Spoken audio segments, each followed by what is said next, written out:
Las enfermedades infecciosas han acompañado a los seres vivos desde épocas inmemoriales y han sido fieles partícipes de cuanta gesta ha emprendido la humanidad. Más antiguas que el hombre, implican una gran cantidad de problemas que tienen su origen en el hecho de que los humanos vivimos en relación con otros seres vivos. Antecedentes. Parasitosis como el paludismo han provocado respuestas expresadas por mutaciones genéticas, y esto solamente sucede tras muy largos tiempos de convivencia. Enfermedades originadas por la penetración de microorganismos en los seres humanos han tenido impacto en diferentes épocas de la historia y en distintos entornos, como la plaga de Justiniano, que fue posiblemente viruela en el mundo bizantino, la peste negra de 1348 en la Europa mediterránea y central, o la tuberculosis, la peste blanca, que caracterizó tanto a la Revolución Industrial como a la vida de los artistas del romanticismo decimonónico. Las enfermedades infecciosas en el México antiguo. En el México prehispánico hubo enfermedades infecciosas e incluso algunas epidemias. Por siglos se recordó la terrible epidemia que asoló a Tula cuando Quetzalcóatl, su gobernante, pecó y atrajo múltiples males a sus súbditos. De triste memoria fue el catarro pestilencial que apareció a mediados del siglo XV durante el reinado de Moctezuma Ilhuicamina, y fue posiblemente la primera gran epidemia de influenza registrada en la historia del Nuevo Mundo. Sin embargo, los males que más afectaron a las poblaciones indígenas del México antiguo fueron las diarreas, las enfermedades respiratorias y, sin provocar mayor mortalidad ni cuadros graves, la sífilis o mal de bubas, que entre los europeos produjo la primera pandemia de sífilis del mundo moderno a poco del descubrimiento de América. Desde entonces había amibas y abundaban las colitis amibianas con disentería y seguramente con abscesos hepáticos de los que solo se tiene noticia en épocas posteriores. Las enfermedades infecciosas en la colonia. Los españoles trajeron la viruela y el sarampión y se llevaron la sífilis a Europa. Los negros traídos como esclavos desde el Golfo de Guinea fueron portadores del paludismo de fiebres tercianas y la fiebre amarilla urbana, las que no tardaron en infestar las costas mexicanas y hacerlas sumamente peligrosas para los viajeros. La primera de las 10 plagas, como las llamó Motolinia, recordando a las de Egipto, fue la viruela. Apareció unos días después de la Noche Triste y a más de incontables muertos, fueron muchos los que quedaron ciegos e inhabilitados. Desde entonces, cada 20 a 25 años estuvieron presentes brotes epidémicos y de tiempo en tiempo se presentaron graves epidemias, la última de ellas en 1797.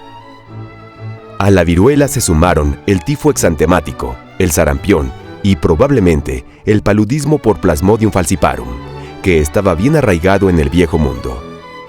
Pero las más frecuentes siguieron siendo las enfermedades comunes, las enteritis infecciosas y parasitarias con sus diarreas y las enfermedades broncopulmonares agudas, las cuales año con año cobraban numerosas vidas. Los abscesos hepáticos, muy probablemente amibianos, hacen presencia desde el siglo XVI con el bien documentado caso de Gregorio López, un extraño ermitaño de quien se ha dicho que puede haber sido hijo natural de Felipe II, y fue autor de varios libros, entre los que destacan su Tesoro de Medicinas y sus comentarios al Apocalipsis. Las enfermedades infecciosas en el México del siglo XIX. En 1803, la expedición filantrópica de Francisco Javier de Balmis hizo llegar la vacuna contra la viruela a todos los confines del Imperio Español en su viaje de circunnavegación. En México funcionaron establecimientos que se encargaron de conservar y reproducir el pus vacunal. Sus trabajos se vieron compensados por la desaparición de epidemias graves y la disminución de los brotes hasta llegar a la erradicación de la enfermedad en 1951. La presencia del tifo fue otra constante que siguió causando muchas víctimas, desde las fiebres misteriosas de 1813 hasta los años 30 del siglo XX. Una de las grandes aportaciones de los médicos mexicanos en el diagnóstico de esta enfermedad fue su diferenciación clínica de la tifoidea. En 1844, Miguel Jiménez señaló que en México lo que predominaba era el tifo, y este no correspondía con las tifoideas descritas por los médicos franceses de esa época. 20 años después, dejó claro que eran dos enfermedades distintas sin ninguna relación entre sí. En 1833 apareció el cólera. El 1 de julio ya había casos en Veracruz, y se señalaba que fue por Tampico por donde la enfermedad entró al país, ya que allí se habían registrado casos desde marzo. Para principios de julio, ya habían gran cantidad de casos y de muertes en San Luis Potosí y Zacatecas. El 5 de agosto, se sepultaron 3.275 muertos por esta enfermedad en Guadalajara. El cólera llegó a la capital, y ese mes de agosto sería de triste memoria. Entre el 28 de agosto y el 4 de septiembre, fueron enterrados en el barrio de Santiaguito 1.184 muertos y en San Diego 159, con un total de 14.000 víctimas en la ciudad. Se ensayó todo tipo de remedios, desde las lavativas de almidón con láudano a las infusiones de guaco, que aparentemente tuvieron buenos efectos. Otra severa epidemia de cólera surgiría en 1850, y se recomendó entonces, por primera vez, la inyección de agua como un remedio lógico ante la pérdida brutal de líquidos por las evacuaciones diarreicas. El descubrimiento de los gérmenes patógenos y el nacimiento de la microbiología y la bacteriología. En 1866, Lino Ramírez, recién llegado de París, trajo consigo la novedad de que organismos no visibles a simple vista, llamados microbios por Pasteur, producían enfermedades. Ramírez habló de ellos como los causantes de infecciones purulentas en su artículo publicado en ese mismo año, al lado de otro del mismo nombre, en el que Luis Hidalgo y Carpio reseñaba sus consideraciones clínicas sobre el nuevo y fundamental hallazgo. 10 años después, en el primer Congreso Médico Nacional, presidido por Eduardo Lisiaga, el concepto de microbios patógenos quedaba plenamente aceptado y sustituía paulatinamente a la creencia de que los vapores malsanos de pantanos y basureros, los miasmas, eran los productores de las enfermedades infecciosas.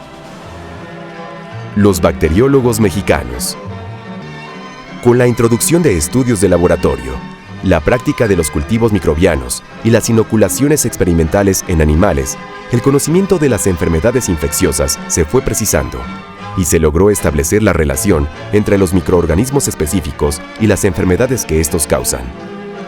Las visitas de José Ramos y Eduardo Lisiaga a Pasteur abrieron las relaciones entre ambos grupos de profesionistas, y el mismo Lisiaga y Manuel Toussaint también se acercaron a Koch en Berlín.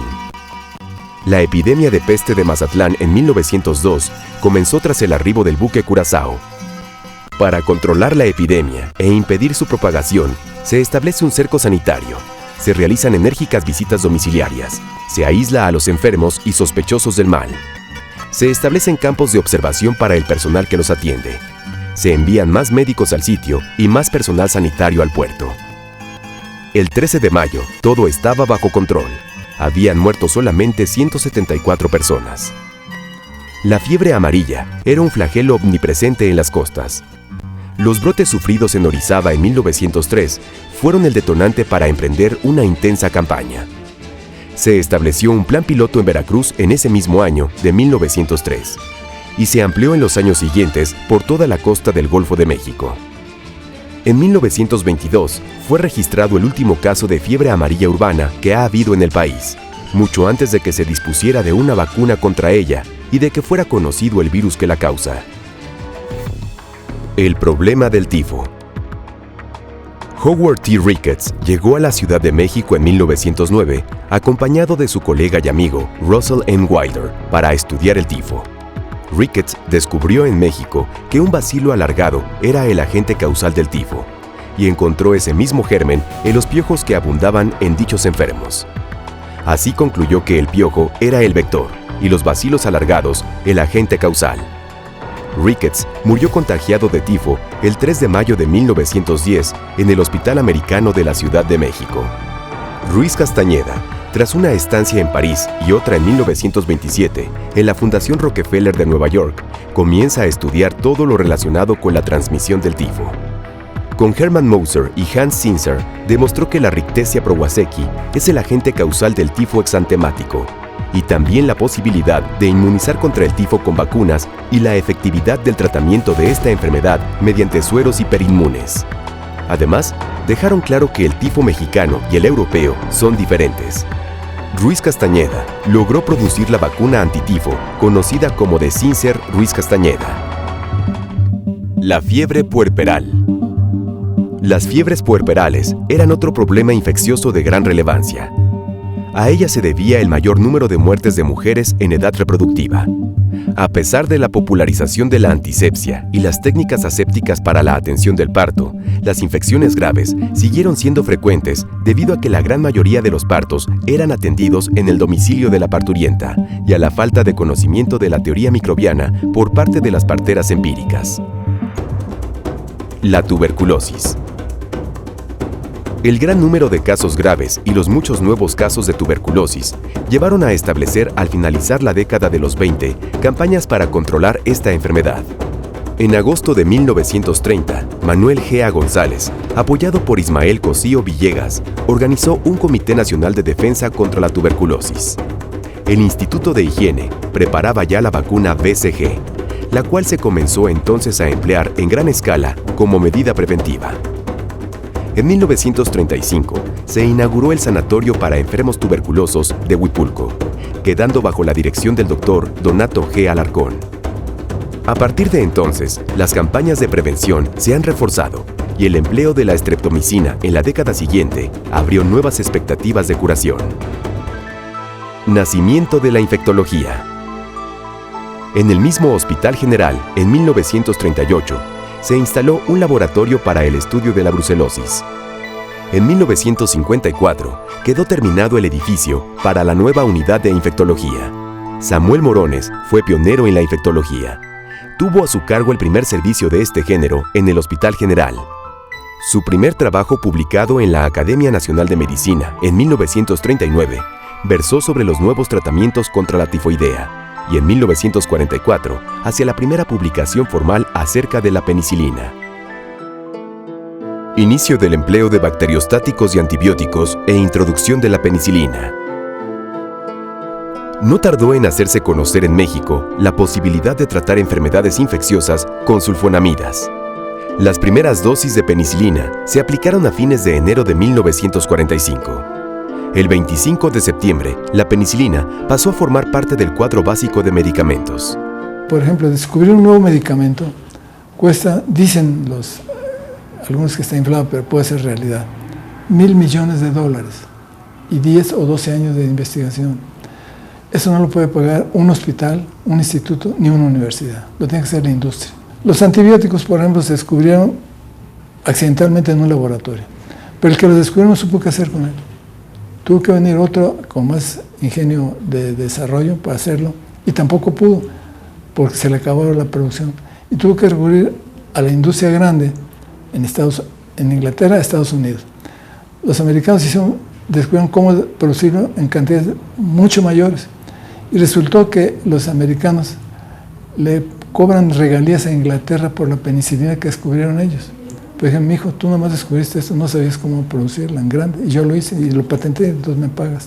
Ya se acabó la patente, afortunadamente, ¿no? Entonces, ese tipo de nuevos desarrollos, todavía quedan algunos que salen en un hospital, pero cada vez son menos. Por ejemplo, los antibióticos, después de eso, hubo una búsqueda en el sentido de que si el suelo no era tan, decimos que es sucio, pero no es tan sucio. En el suelo, en la tierra, se generan o se cultivan muy pocos microbios. A pesar de que echamos todo el drenaje y la orina y los desechos, la tierra no es tan mala como parece, porque allí hay elementos que destruyen a las bacterias. Entonces se dijo, bueno, si en la tierra están los elementos que producen algunos efectos antibacterianos, vamos a buscarlos en todo el mundo. Entonces, por ejemplo, el cloranfenicol vino de Venezuela, la eritromicina de Filipinas, la vancomicina de Indonesia, la kanamicina de Japón, las cefalosporinas de Italia. Entonces, algunos dicen que si uno tuviera suerte, a lo mejor en el patio de la casa está el antibiótico para curar un cáncer. No está tan fácil, pero bueno. Pero para descubrir el cloranfenicol hubo que buscar 100,000 muestras de tierra de todo el mundo. ¿Quién lo puede hacer? Una transnacional. Una universidad no lo hace. Puede dar tierra de México, pero no de todo el mundo, para poder descubrir, porque en cada lugar, como que la naturaleza dotó a ciertos lugares de algunos antibióticos, y hay que encontrarlos. Y eso se encuentra buscando, y esa búsqueda cuesta mucho dinero y mucho tiempo. La labor del Instituto de Salubridad y Enfermedades Tropicales. En 1939 fue inaugurado el Instituto de Salubridad y Enfermedades Tropicales. Su primer director fue Eliseo Ramírez, quien falleció unos meses después, siendo su sucesor Manuel Martínez Báez, a quien correspondió impulsar y lograr el desarrollo del instituto. Allí se realizaron los trabajos sobre micología de Antonio González Ochoa, muchos de ellos clásicos, los de Luis Mazzotti sobre el mintos, incluidos los realizados sobre la oncocercosis, los de Gerardo Varela, Alberto P. León y José Sosaya sobre tifo y otros problemas bacterianos, los de Luis Vargas sobre vectores, los de Miguel Bustamante sobre epidemiología y los de Martínez Báez sobre patología. Por ese tiempo inició labores el Laboratorio de Microbiología de la Escuela Nacional de Ciencias Biológicas del IPN, en el cual desarrolló una gran actividad Adolfo Pérez Mirabete, destacando entre sus trabajos los referentes a las shigelas, productoras de síndromes disentéricos. La fiebre reumática. A mediados de la década de 1950, Ignacio Chávez preconizaba que la fiebre reumática era una enfermedad erradicable.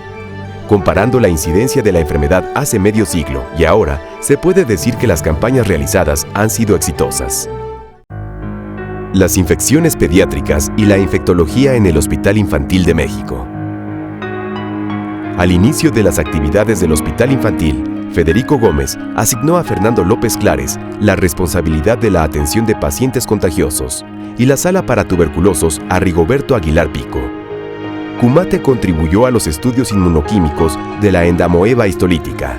Entre 1970 y 1980, Jesús Cumate, Olarte y Leoncio Filoy lograron aislar y tipificar con precisión sus grupos fágicos, plasmidios y las características genéticas de la cepa productora de la epidemia de 1972. Entonces, los padecimientos infecciosos eran los que predominaban. Bajo la conducción de Benavides, se obtuvo una eficiencia nunca antes vista en el manejo de los niños hospitalizados.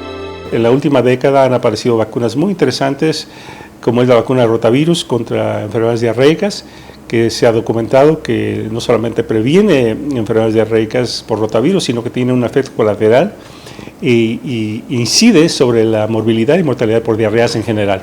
Están las vacunas contra enfermedades respiratorias, como es Haemophilus influenza, Streptococcus pneumoniae, vacunas conjugadas, vacunas nuevas, eficaces.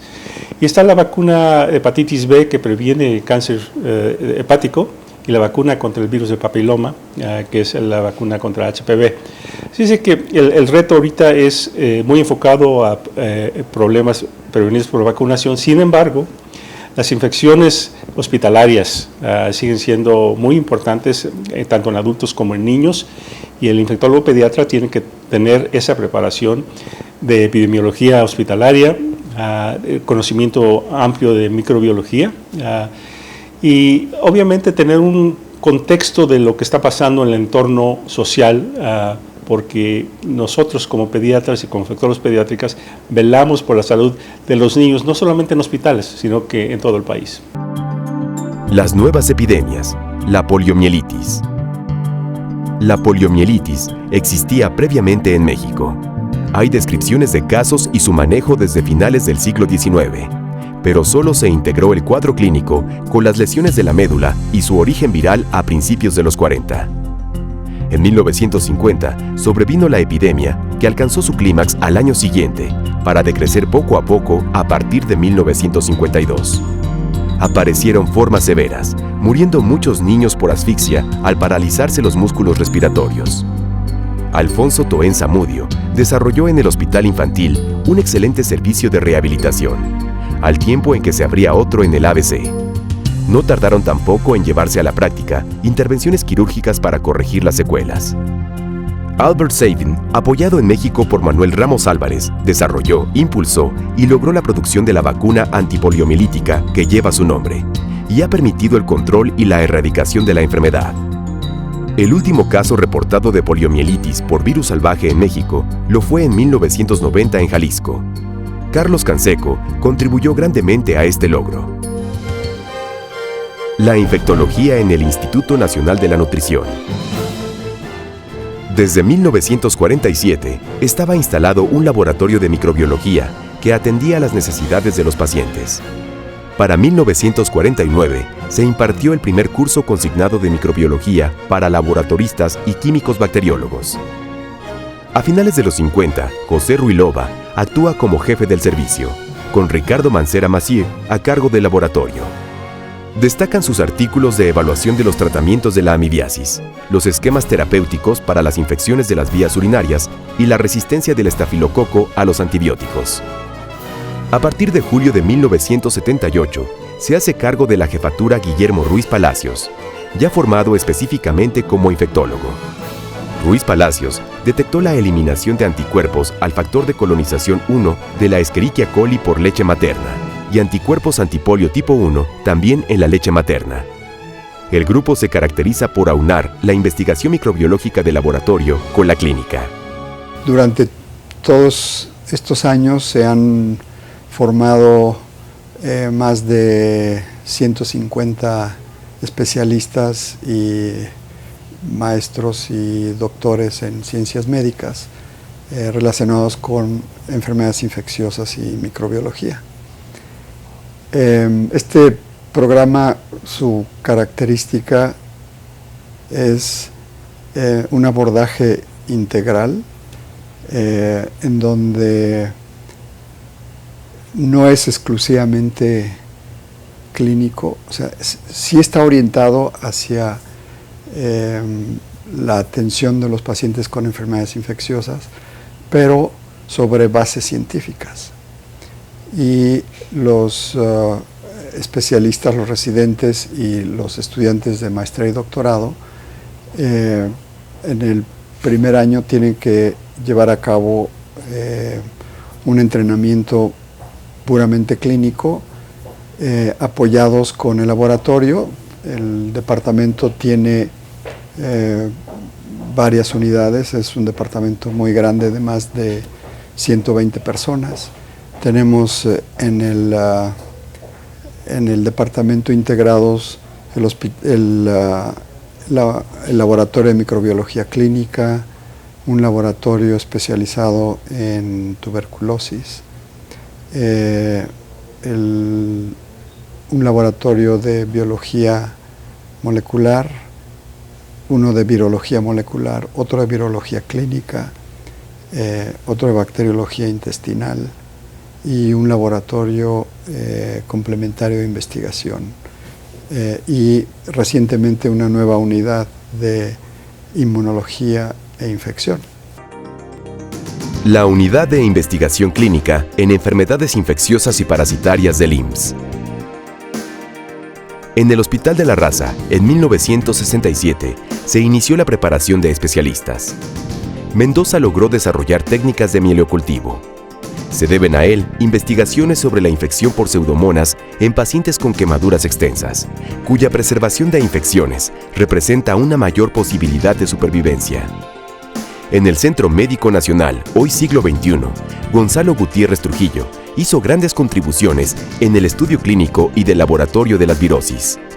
La mayor sobrevida de pacientes con tratamientos como para el cáncer, por ejemplo, ¿no? Los pacientes que hemos inmunocomprometidos, ha generado una infectología un poco diferente a la que vimos en aquella época, pero que sigue muy vigente, que son la aparición de las cepas hospitalarias resistentes a múltiples antibióticos y que están presentes en todas las comunidades hospitalarias del mundo y afectan a los, en este caso, hospital de niños también, pero a los adultos también, en cuanto a que es un huésped o un individuo deprimido en sus defensas por causa o de la enfermedad o del tratamiento que dan para la enfermedad, y entonces es susceptible a microbios que normalmente no afectarían al ser humano, pero que sí afectan a este tipo de organismos debilitados, y con la desventaja de que en el medio hospitalario se han combinado estas bacterias o microorganismos para ir acumulando resistencias a los antibióticos, que ahora pues, hay bacterias resistentes a todo. Las resistencias microbianas, infecciones hospitalarias. Las resistencias bacterianas ante los antibióticos no tardaron en hacerse presentes. Los gérmenes que habían tenido contacto con los antibióticos comenzaban a ser resistentes y a causar enfermedades graves e intratables con estos nuevos medicamentos. En 2011, nos enfrentamos con cepas resistentes a los más modernos antibióticos y a sus combinaciones más sofisticadas. Y las infecciones de hospital por estafilococos y los gérmenes gram negativos siguen siendo una pesadilla menos frecuente, pero existen aún. El DIF. Desde sus inicios, se constituyó en el DIF un servicio de diagnóstico microbiológico. Alejandro Cravioto desarrolló allí en 1982 protocolos de investigación sobre factores de colonización de la E. coli y sobre el comportamiento inmunológico de otros enteropatógenos. Ernesto Calderón Jaimes y el grupo que inició en la UAM hicieron estudios importantes sobre las infecciones de transmisión sexual. La resistencia a los antibióticos ha sido una preocupación central en estos grupos. Nuevas amenazas. El VIH-Sida. En 1983 se diagnosticaron los primeros 17 casos de SIDA en el país. Ante el aumento exponencial del número de casos, se creó en 1986 el Comité de Prevención contra el SIDA. En 1988, el comité se transformó en Consejo Nacional de Prevención y Control del SIDA. Para el año 2000, se había logrado reducir a la mitad el número de casos de niños afectados sin útero y atender al 80% de las personas afectadas. La epidemia iba decreciendo y el número de nuevos casos se había estabilizado. Infección viral y cáncer. El ejemplo del papiloma. Importantes hallazgos de investigadores del CIMVESTAB señalaron el papel del virus del papiloma humano en la génesis del cáncer cervicouterino y cambiaron radicalmente el control de estas neoplasias. Para el año 2000, el cáncer cervicouterino estaba perfectamente clasificado como enfermedad de transmisión sexual. Y ahora muchas de las mujeres en riesgo han sido o están siendo vacunadas contra el virus del papiloma humano. Influenza y virosis. La presencia en México de la pandemia de influenza producida por el virus H1N1 en 2009 tuvo consecuencias significativas. La eficacia de los virólogos mexicanos al identificar el mapa genómico viral y de la cooperación internacional para el desarrollo y la producción de una vacuna contra esa cepa del virus demostraron que actualmente se puede luchar mejor contra las epidemias. Los esquemas de vacunación y los esfuerzos hechos para llevarlos a la práctica. México ha sido uno de los países donde la vacunación rindió frutos tempranamente. Desde sus tiempos de trabajo clínico y de laboratorio, Jesús Kumate ha insistido en esto. Como secretario de Salud, impulsó los días nacionales de vacunación, estableció la obligatoriedad de las cartillas de vacunación y aumentó el número de vacunas ofrecidas de manera gratuita a la población. El Programa Nacional de Salud de 2007-2012 incluye las vacunas contra poliomielitis, difteria, tosferina, tétanos, hepatitis B, infecciones invasivas por Haemophilus influenza, meningitis tuberculosa, sarampión, rubiola, paperas, neumococo e influenza estacional. El 95% de los niños nacidos en 2005 fueron vacunados. Futuro de la infectología en México. El panorama ha cambiado en México, ofreciendo una situación más prometedora que la que había 50 años atrás. Pero aún las enfermedades infecciosas continúan siendo un flagelo que amenaza a muchos mexicanos y que continúa cobrando numerosas víctimas. En tanto que con el incremento de la expectativa de vida, las enfermedades crónicas y degenerativas marcan un nuevo perfil epidemiológico.